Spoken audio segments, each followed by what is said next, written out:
नमस्कार दोस्तों, आप सभी लोगों का मेरे YouTube चैनल पर स्वागत है।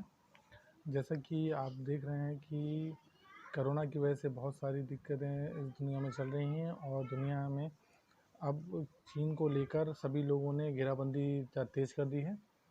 जैसा कि कोरोना वायरस महामारी में अपनी संदिग्ध भूमिका को लेकर चीन अब पूरी दुनिया में घिरने लगा है। अमेरिकी राष्ट्रपति डोनाल्ड ट्रंप ने रविवार को चेतावनी दी कि अगर कोरोना वायरस के लिए चीन जिम्मेदार निकला तो उसे इसके गंभीर नतीजे भुगतने होंगे। ऑस्ट्रेलिया ने भी चीन पर पारदर्शिता न बरतने का आरोप लगाते हुए वायरस की उत्पत्ति की अंतर्राष्ट्रीय जांच की मांग की है।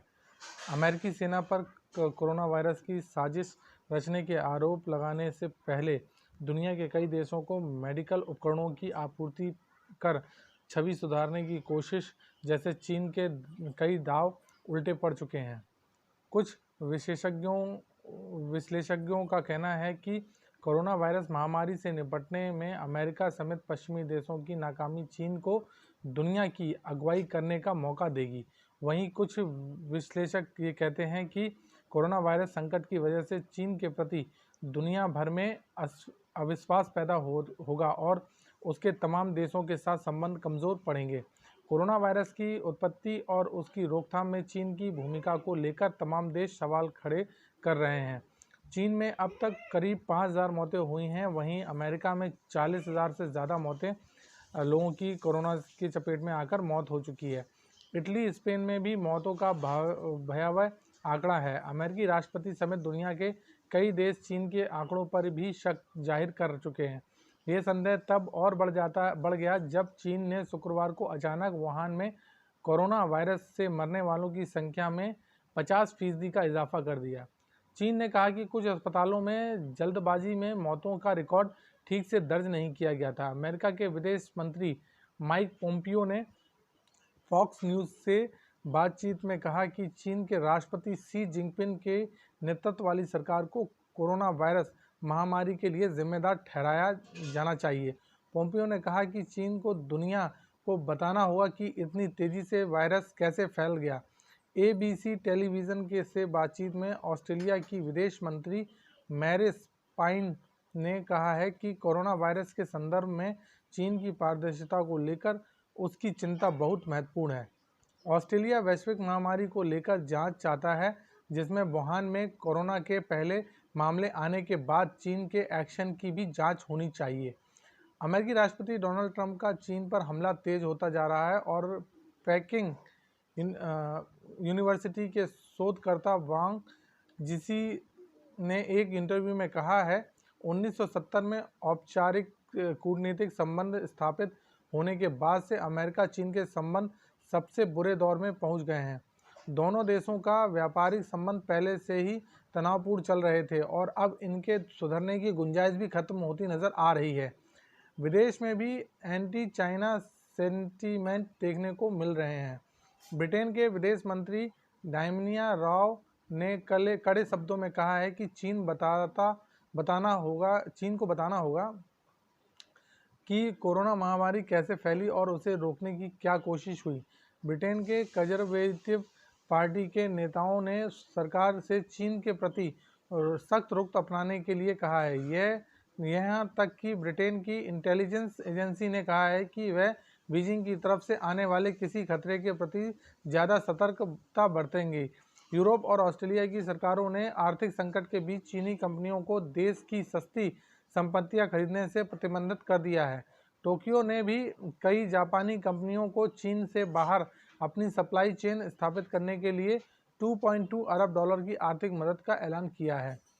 चीन को शक की नज़रों से देखने वालों में सिर्फ अमेरिका और उसके सहयोगी देश ही नहीं हैं। चीन के सहयोगी उत्तर कोरिया ने महामारी की शुरुआत में ही अपनी सीमाओं को बंद कर दिया था।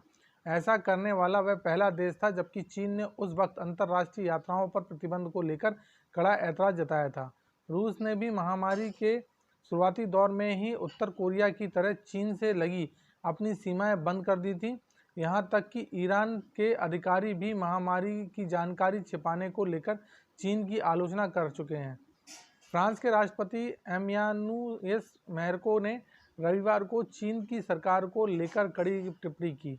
मैक्रो ने कहा कि सबने अपने अपने रास्ते चुने और आज चीन जो है मैं उसका सम्मान करता हूं, लेकिन यह कहना गलत होगा कि वह कोरोना वायरस से निपटने में ज़्यादा सफल रहा।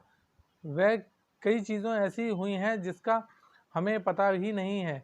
मैक्रो ने कहा कि लोकतांत्रिक और खुले समाज की आप उस समाज से तुलना नहीं कर सकते हैं जहां सच को दबाया जाता है। उन्होंने कहा कि महामारी से लड़ने के लिए लोगों की आज़ादी खत्म करने से पश्चिमी देशों के लोकतंत्र को खतरा पैदा हो जाएगा। आप कोरोना वायरस की महामारी का हवाला देकर अपने मूल डीएनए को नहीं छोड़ सकते। फ्रांस और चीन के बीच एक और बात को लेकर तनातनी देखने को मिली। चीनी दूतावास की वेबसाइट पर एक आर्टिकल में कहा गया था कि पश्चिमी देशों ने अपने बुजुर्गों को केयर होम में मरने के लिए छोड़ दिया। फ्रांस के विदेश मंत्री ने इस लेकर चीनी दूतावास को सम्मन किया और कड़ी आपत्ति जताई। चीन की कथित मास्क डिप्लोमेसी को लेकर भी यह संदेश जारी किया जा रहा है कि इसके जरिए वह विदेश में अपना राजनीतिक प्रभाव बढ़ाने की कोशिश कर रहा है। हालांकि नीदरलैंड, स्पेन और तुर्की समेत कई देशों ने स्वयं मास्क समेत चीन ने बेल्ट एंड रोड के तहत भारी भरकम निवेश किया है, लेकिन वहां भी चीन को लेकर असंतोष है। केन्या के एक लोकप्रिय अखबार द स्टैंडर्ड के संपादकीय में सवाल किया गया है कि क्या कोरोना वायरस से पैदा हुए आर्थिक संकट के दौर में भी चीन केन्या से कर्ज अदायगी की उम्मीद कर रहा है। चीन दुनिया भर में कोरोना वायरस की वजह से अपनी बिगड़ती छवि को बेहतर करने की कवायद में जुट गया है। अमेरिकी सांसद रोजर रोथ ने दावा किया है कि उन्हें चीन की सरकार की तरफ से एक ईमेल आया था जिसमें उनसे कोरोना वायरस से निपटने को लेकर चीन की तारीफ करने वाला एक बिल स्पॉन्सर करने के लिए कहा गया था। सेन रोथ ने फाइनेंशियल टाइम्स को बताया कि यह ईमेल जिन्हें उन्हें शिकागो में चीन के काउंसिल जनरल की तरफ से ही भेजा गया है। जाहिर है कि चीन की हर आलोचना सही नहीं है। अमेरिकी राष्ट्रपति डोनाल्ड ट्रंप ने अपनी नाकामी छिपाने के लिए बार बार चीन पर हमला कर रहे हैं। चीन की वेट मार्केट को बंद करने की अपील के पीछे भी एक नक्सलीय मानसिकता छिपी हुई है, लेकिन बीजिंग ने अगर कोरोना वायरस संक्रमण को लेकर पारदर्शिता और सहयोग की रणनीति अपनाई होती तो शायद दुनिया भर में लोगों के मन में उसके लिए सहानुभूति होती, ना कि संदेह। लेकिन उसने ये संदेह अपने आप पैदा किया है, क्योंकि उसने उसी की वुहान लैब से ही एक चाइनीज़ वायरस जो कोरोना है वो निकला है, और सबसे पहला जो उसका संदिग्ध मरीज पाया गया था वो वुहान के ही उसी लैब का ही में काम करने वाला बंदा था, और उसके साथ में और भी कई लोग जो उसी लैब में काम करते थे वो भी बहुत बुरी तरह से प्रभावित होकर बीमार हुए थे। इसलिए सभी जो अभी तक चीन ने अपनी सफाई में दिया है उसका उल्टा ही हुआ है, और सभी देशों को ये क्लियर समझ में आ रहा है कि ये जो वायरस है वो चीन की ही रणनीति का एक हथियार था, जो उसने अर्थव्यवस्था को बर्बाद करने के लिए और अपने प्रतिद्वंदियों को कमज़ोर करने के लिए गढ़ा था। धन्यवाद दोस्तों। अगर वीडियो पसंद आया हो तो लाइक, कमेंट, सब्सक्राइब जरूर कीजिएगा। साथ में बेल आइकन दबाना मत भूलिएगा। इसी तरह के रोचक वीडियो हम आपके लिए लाते रहेंगे और इसकी जानकारी आप सभी लोगों को पहले मिलेगी। और साथ में ही अगर आपने चैनल सब्सक्राइब नहीं किया हो तो चैनल सब्सक्राइब कर लीजिए और इस वीडियो को ज़्यादा से ज़्यादा शेयर कीजिए, जिससे कि सभी लोगों को चीन का जो नकाब है वो सभी के आंखों के सामने से हट जाए। धन्यवाद दोस्तों।